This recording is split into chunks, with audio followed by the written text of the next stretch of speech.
Hello. Good morning. I just got out of bed. I'm still in California.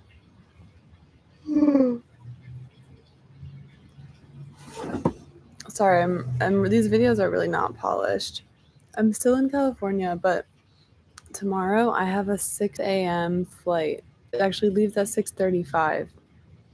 I'm going to Portland for a work thing. And that was kind of the reason for the trip overall. But LA was really, really warm and nice. I'm going to miss it. Also, I've been so bad about being consistent with reading. Yesterday, I will say I really tried to read, and then my boyfriend was packing some of his stuff in his room, and he was like, "Oh, come with me," or like, "Come hang out. You can read your book." But I didn't mention that it was going to be a read aloud live stream, and he was like, "Oh, that's a lot of noise," so I didn't read yesterday. What else? That's pretty much all I have to announce.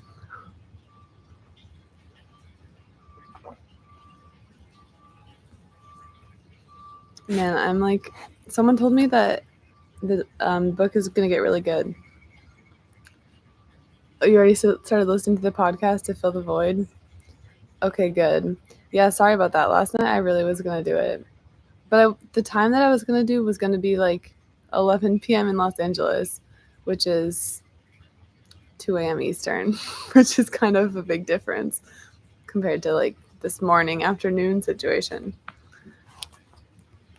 All right, here we go. The Power Broker. I haven't even seen if episode 2 of the podcast is out yet. Episode 1 was really fun. Okay.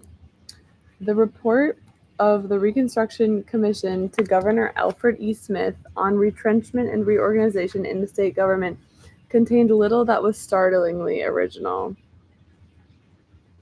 It didn't have to. In that government, little had changed. The Bureau of Municipal Research, in presenting its report to the 1915 Constitutional Convention, had concluded that the state's administrative organization had nothing in common experience or human reason to commend it. Wow, they still had constitutional conventions back then? We don't have that anymore. But in the intervening 4 years, the situation had only worsened. The Bureau's investigators had counted with shock 169 separate and independent state agencies. In 1919, Moses' investigators counted 187. The organization chart of the sovereign state of New York still looked like a web spun by a drunken spider. That is a really fun turn of phrase. And the man elected to represent all the people of the state was still trapped inside the web, unable to exercise power or leadership. What made the report written in the small apartment on 87th Street a remarkable document was its clarion tone and its clarity. Viewed as part of the long reform movement in New York State, which set much of the tone for progressivism in the U.S., it was the summing up of this movement. The essence of the spirit of reform was captured in its 419 pages. Oh my goodness. So completely did the words they bore synthesize both its philosophy and its passion. 419? I'm on page 105 of this, in case you're wondering. And this felt like a lot. So 4 times this of just reports on the governor. That would be a lot. That'd be a lot. Oh no. Oh, crisis mode. I am at low battery. I'll figure it out later. The prose with which Moses prefaced the report had, in particular, the ring of the battle trumpet. The 5,200-word opening declaration of underlying principles, written almost entirely by Moses and left untouched by Bell Moskowitz, contained hard, lucid, driving reasoning that reduced complexities to fundamentals. Dealing with a point that reformers generally tried to avoid because of their fear that it was a weak spot in their argument, Moses plunged instead to its heart and found there complete compatibility with the basic reform belief in an increased participation by the citizen in government. The only serious argument advanced against the proposed reorganization and budget system is that it makes the governor a czar, he wrote. The governor does not hold office by hereditary right. He is elected for fixed term by universal suffrage. He is controlled in all minor appointments, which is obviously not true then, not really universal suffrage. I suppose in 1919 women could vote, but still only white people, I'm pretty sure. He is elected for a fixed term by universal suffrage. He is controlled in all minor appointments by the civil service law. He cannot spend $1 of public money which is not authorized by the legislature of the state. He is subject to removal by impeachment. If he were given the powers here proposed, he would stand out in the limelight of public opinion and scrutiny. Economy in administration, if accomplished, would redound to his credit. Waste and extravagance could be laid at his door. Those who cannot endure the medicine because it is too strong must be content with waste, inefficiency, and bungling, and steady rising cost of government. This is not a quote from Moses' report, by the way. This is just Robert Caro talking about the governor. The system here proposed is more democratic. Oh, wait, maybe it is a quote. It is a quote. It is definitely a quote. I realize it now. It's slightly, the text is just like 1 point small. Like, see, this is the text. This is the book. It's a tiny bit smaller. That's pretty confusing. The system proposed is more democratic, not more royal, than now in existence. Democracy does not merely mean periodic elections. It means a government held accountable to the people between elections. In order that the people may hold their government to account, they must have a government that they can understand. No citizen can hope to understand the present collection of departments, offices, boards, and commissions, or the present methods of appropriating money. A governor with a cabinet of reasonable size, responsible for proposing a program in the annual budget and for administering the program as modified by the legislature, may be brought daily under public scrutiny, be held accountable to the legislature and public opinion, and be turned out of office if he fails to measure up to public requirements. If this is not democracy, then it is difficult to imagine what is. That's the quote from Robert Moses's 419-page report. As in Moses's Oxford thesis, the tone of underlying principles was often lecturing and dogmatic. Refusing to debate whether the consolidated state agencies should be under governor or legislature, he wrote, "The Constitution says that the executive power shall be vested in the governor. There is no other way." But, as in the thesis, the tone was also evangelistic. "A consolidation of 100 or more offices," he wrote, "affects political patronage vitally, and it requires considerable courage and intelligence." That's what he wrote. Nevertheless, state after state was taking steps towards such reorganization. A steadily more informed citizenry, I love the word citizenry, demanding efficiency and economy in government, was pushing them forward, he said. It was time for New York to join the march. In those 5,200 words, and in other sections of the 22,000-word summary of recommendations with which the report began, was distilled the essence of the philosophy of progressivism in general and the Bureau of Municipal Research in particular. It was all there, the bywords by which New York's reformers had been chanting for 20 years. Executive budget, longer terms, consolidation, responsibility, commensurate power. The incantation, like a drum roll underlying the chant, of efficiency and economy. The idealistic belief that citizen knowledge of the intricacies of government and participation in those intricacies was the panacea. I don't remember how to say that. I think I'm saying it right. Was the panacea for democracy. At one point, defending the imposition of an income tax, Moses wrote, "One of the possible benefits will be the development among citizens of a more vital interest in state organization and expenditures." In specific recommendations, Moses followed the Bureau's creed, except where practical considerations introduced by Mrs. Moskowitz intruded, commandment by commandment. Okay, Mrs. Moskowitz is about to get involved.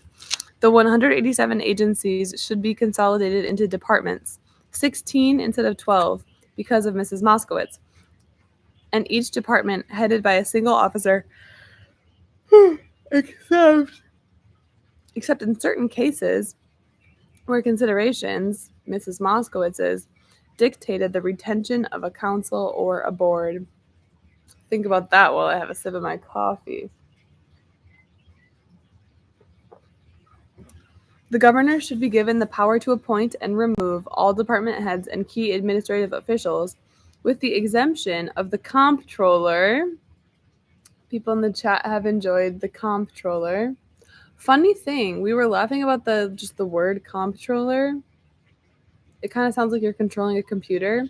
We were just, I don't know, talking about it. And then, sure enough, I was reading like New York Magazine or something, and a little article that mentioned the current New York City comptroller came up. And then I felt so silly for making fun of it. Because I was like, oh, this is just a really normal thing in government. I just haven't lived in New York for long enough to run into the comptroller. The world is huge, and we're always learning. Okay, anyway.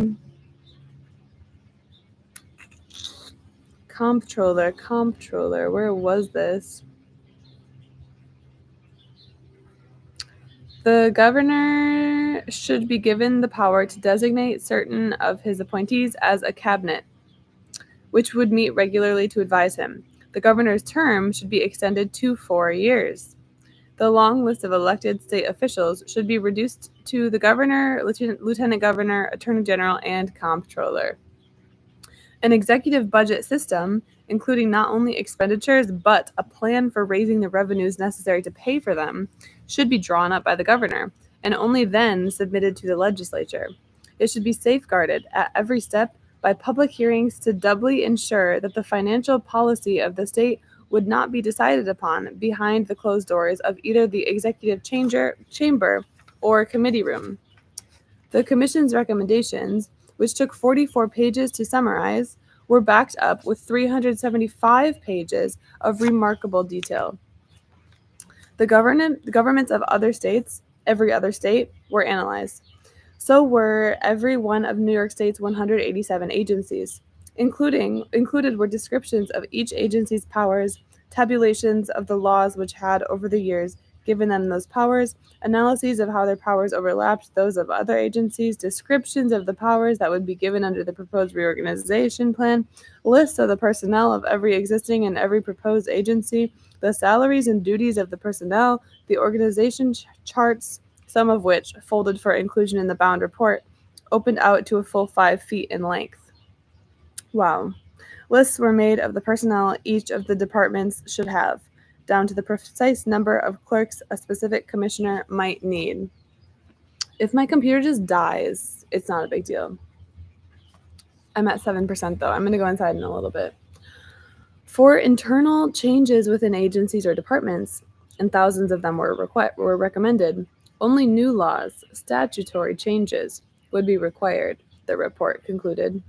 For 3 of the proposed major governmental changes, creation of the 16 departments with provision that all existing state agencies and any that might be established in the future would be placed in one of them, institution of the executive budget system, an extension of the governor's term to 4 years, the state's constitution would have to be amended.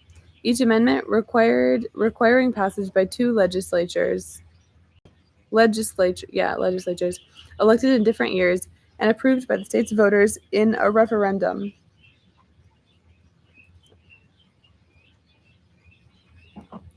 Moses assumed a proprietary attitude toward the report. Certainly he was the driving force in its preparation, wrote its brilliant introduction himself, and rewrote many other sections. Yet he was not the only person who had contributed to it, and he seemed unwilling to admit that fact. Wow. I wrote the report, no question about it, he insisted in later years. I wrote or rewrote everything in it. It was the practice at the time to list at the beginning of such reports the names of all individuals and organizations who had worked on them, but most members of Moses' staff found that their names were mentioned nowhere. I love this drama. I think I needed a little drama after all of that.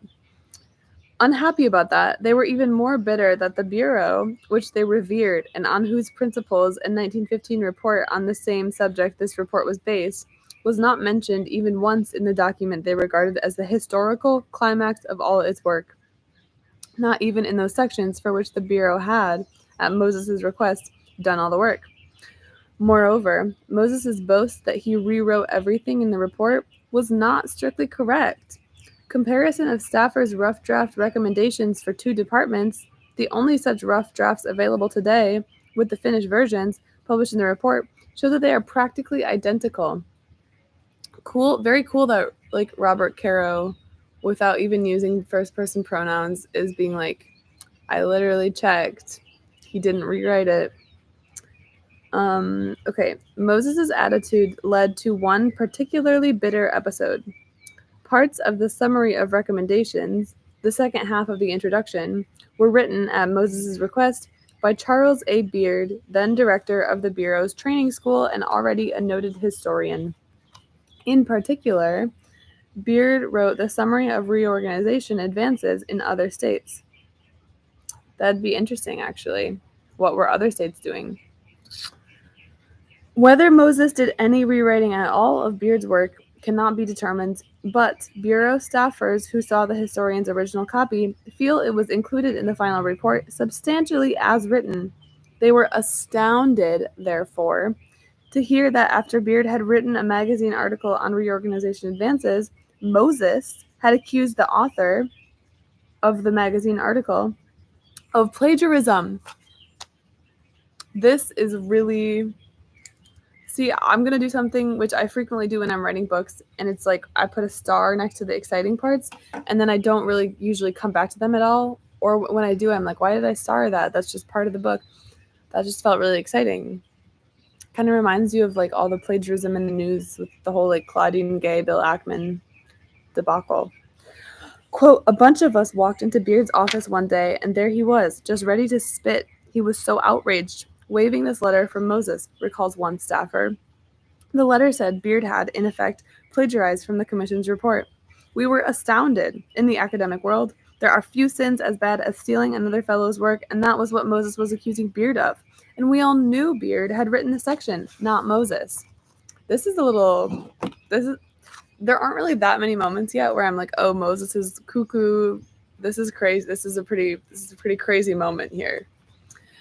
And as we were reading the letter, Beard kept muttering, well, what do you think of this? What do you think of this? He was so angry he didn't know what else to say. Whether Moses wrote all or part of it, the Reconstruction Commission report was something of which a man could be proud. From the moment on October 10, 1919 that it was published, it was hailed as a historic document, not only by Smith, who had sponsored it, and not only by the reformers, who saw in it the finest exposition of their philosophy, but more importantly, by the man Bell Moskowitz had hoped it would hail it, the Republican federal crowd. Who is the federal crowd? Charles Evans Hughes, former crusading investigator, governor, governor, Secretary of State, Justice of the Supreme Court, and Republican nominee for the presidency. I didn't even know who that was. And he was a nominee for the presidency and a Supreme Court Justice, Charles Evans Hughes. So that guy, he returned to private life as a lawyer and first citizen of New York State. And Congressman Ogden Livingston Mills, a noted authority on taxation and government finance, volunteered to head a city club study of the report, which concluded that it was deserving of unreserved approbation. When a Philadelphia reformer solicited archaic governmental structure, Stimson, who is that, replied with a copy of the report and an attached note that said, this paper is, When a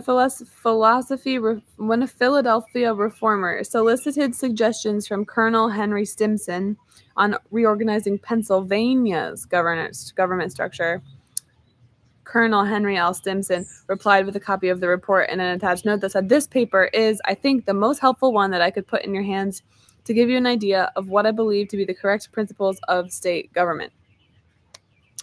An informal citizens committee was formed to back efforts to implement the report, and a little money was raised for the fight. Moses was named secretary of the committee and given a small salary that, with Bella's subsidy, I can't believe his mom is still giving him an allowance, enabled him to continue working full-time for reorganization. And in January 1920, when Smith publicly announced that he would push during this upcoming legislative session for adoption of the report's recommendations, he was assigned the job of making the committee an effective force to assist the governor. The first step was to get the names, to enlarge the committee by adding members whose prestige would lend it political clout. This is stupid, but I didn't realize clout was a word that was used in the 70s. Also, I'm gonna quick go inside and get a charger because my computer is on 4%. Come with me. It's so pretty outside.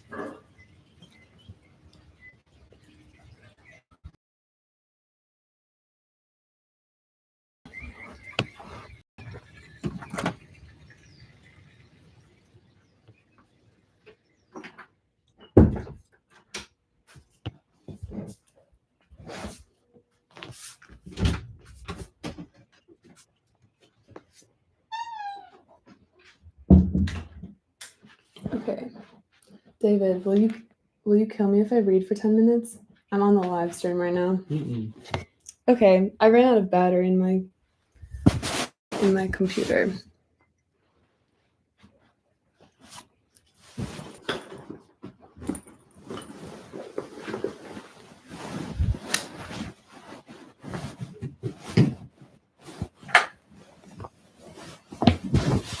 It's only gonna be like 10 minutes. Maybe even less. Everyone says hi, David. Okay, the first step was to get the names, to enlarge the committee by adding members whose prestige would lend it political clout. With Hughes, Mills, and Stimson already aboard, the job was easy. This is Pennsylvania, I'm pretty sure. As the letterhead of the Citizens Committee on Reorganization in the state government was continually reprinted, that was the big report, so that the names of the latest joiners would be on it, the list above Robert Moses' secretary came to include a cross-section of elements of the state who normally would have nothing to do with the governor who bore the stamp of Tammany. The second step was to get money for the fight, and Moses wrote the members of the Citizens Committee for help. Their responses were smaller than their names. Stimson would scribble to his secretary on each of Moses' appeals, send $25, but numerous enough to enable Moses to move the committee's files out of his apartment and into a small office on 305 Broadway. When the 3 constitutional amendments were introduced into the legislature on February 9, 1920, Moses wrote again, "The campaign for adoption must now be pushed with the greatest energy. It will be necessary to raise about $2,000. When, in May, Legislative Committee Chairman refused to let the amendments come to the floor for a vote, and Smith announced that he was considering calling a special session to force a decision, Moses wrote, "We need $1,500. This budget," he added, "presumes the minimum of expenditures." To date, the expenses of this committee, this is still the quote, have been kept down by volunteer assistance and maintenance of an extra office at the home of the secretary without expense to the committee, unquote. The police so moved Stimson that he scribbled, "Send $50. For executive support, Moses, for the first time in his life, did not have to plead. "You just get the facts and come up with the recommendations," Al Smith had told the commission staffers. He would fight for them. And now he fought, stumping the state to remind the voters that the commission's recommendations were supported by the GOP's most prestigious members and should be treated as nonpartisan proposals instead of as bills being pushed on a Republican legislature by a Democratic governor trying to curb its powers. Al Smith on the stump was a political weapon of the highest caliber. Quote, I believe that I enjoy some little reputation for keeping my word, unquote, he said in one speech. Quote, I will give it to this legislature, that if they will come with me, take this report, do the best that they can do with it, I am not going to be the fellow who insists on getting his bill the way it is printed. Because usually that fellow doesn't want the bill. And I will promise them now that at no time in the future will it ever be referred to by me or anyone over whom I have any control as any program of mine. The fact of the matter is, it is not my program. The real truth about it is that I could not think that all out myself. Wait, weird. The governor's just like, this is happening under me, but it's not even me. That's those guys. When at a Women's City Club debate between Smith and the Lieutenant Governor Seymour Loman, a Republican, Loman charged that the reorganization program was Governor Smith's attempt to make himself a king.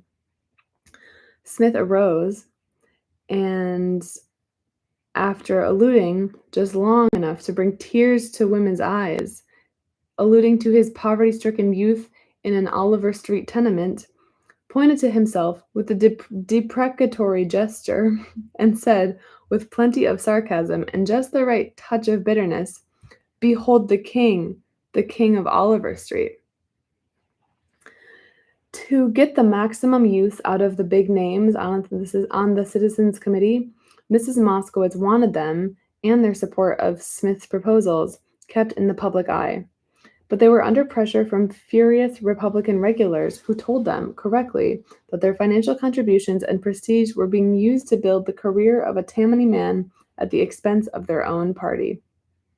Many, in fact, were on the verge of resigning. Tact had been used in handling them. Tact had never been one of Moses's long suits, but now he had been taught by Belle Moskowitz. When he arranged luncheons of the committee and asked its big names to make speeches at the luncheons, speeches that the press would report, he made the requests and pressed for answers, persistently but gently. He displayed a willingness to compromise that was also new to him. When some members of the committee, expressing doubts that all the report's recommendations were correct, threatened to resign, Moses wrote assuring them that these amendments are not final, but are subject to correction after consultation. There were few resignations, none from significant names, and month after month, Moses directed an almost daily fusillade of support for Smith's position from Hughes, Stimson, Wickersham, and even in what amounted to the most impressive coup for Smith, from former state Republican chairman Frederick C. Tanner. Lots of names. Under this onslaught, the legislature reeled.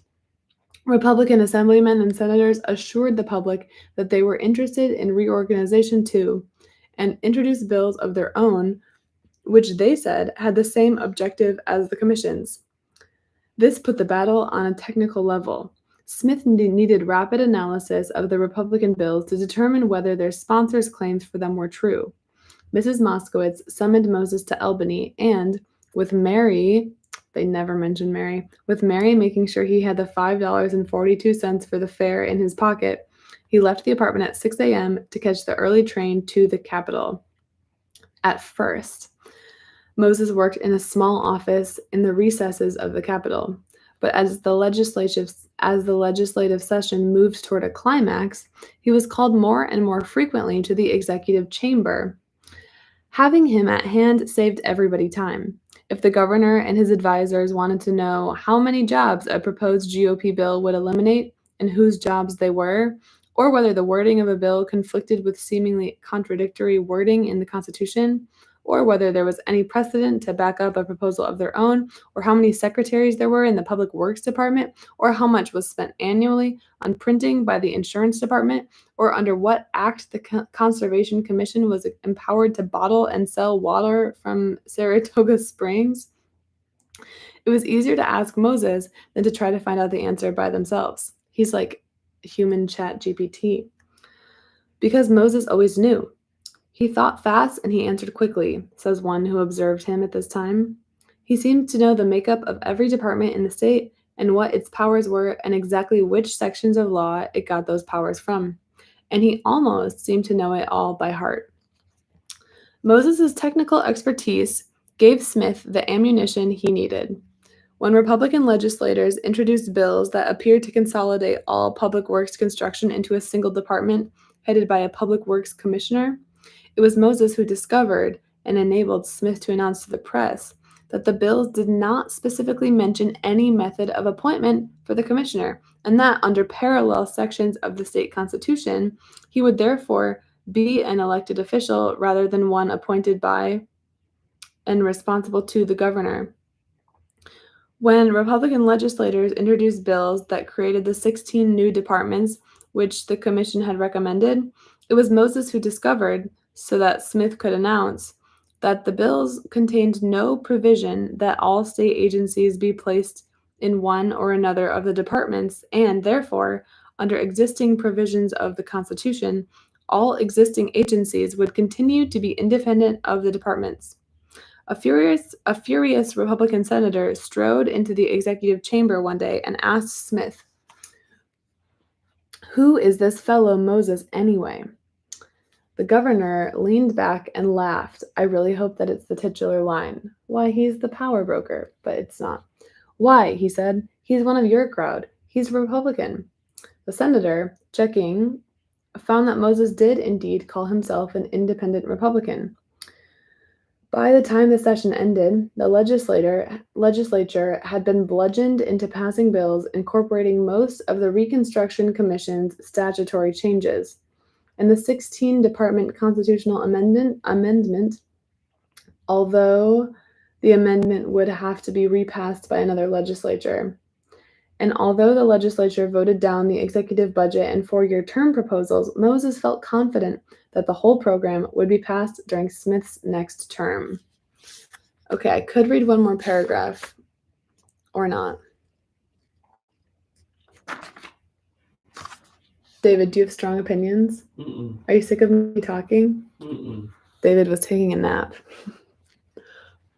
But the next term was not Smith's. With the backing of many of the old-line reformers, independents, and Republicans who normally would have supported his opponent, Nathan L. Miller, the governor. What? Oh, okay. After L. Smith comes a guy named Nathan L. Miller. He ran 1,090,000 votes ahead of his ticket. But the head of the ticket was presidential candidate James M. Cox. I've never heard of him. And Cox, along with Democratic vice presidential nominee young Franklin Delano Roosevelt, was caught up in the Harding landslide and lost New York State by 1,200,000 votes. Interesting. In an era in which ticket splitting was far more unusual than it would be a half century later, more than 1 million New Yorkers had split their ballot to vote for Al Smith. The phenomenon was considered unprecedented in American politics. Elderly reformer William Church Osborne wired Smith, quote, "Even in defeat, you came closer to swimming up Niagara Falls than any man I had ever seen." Wait, that's kind of a cool compliment. But the man the wire was addressed to was nonetheless a loser, and Moses was afraid. So was Reconstruction Commission program. Okay, so now there's a new governor, Nathan Miller. For a while, dreams had seemed near to realization. Genuine accomplishment had seemed close. Moses had, after all, been the moving force in the drafting of a plan to remake the machinery by which more than 10 million people were governed, and he had watched the bills that embodied a substantial portion of that plan move tortuously but steadily along the road to reality. But without at least the 16-department constitutional amendment, the statutory changes were meaningless, and in 1921, the new Governor Miller opposed the amendment's repassage, and the legislature never let it, or the executive budget and 4-year term proposals. They never let it out of committee. The Citizens Committee on Reorganization in the State Government, with its extra office at the home of the secretary without expense to the committee, was disbanded. Dun dun dun. Okay, there's like one more page here. I'm not going to read it. I'm done for the day. And then there's a new chapter, chapter 7, change in major. Exciting stuff. Okay, I'm going to go. But yeah, wish me luck on my very early morning travels tomorrow. I will try to I'll try to read. I've been so bad about being consistent. Not very good. Okay.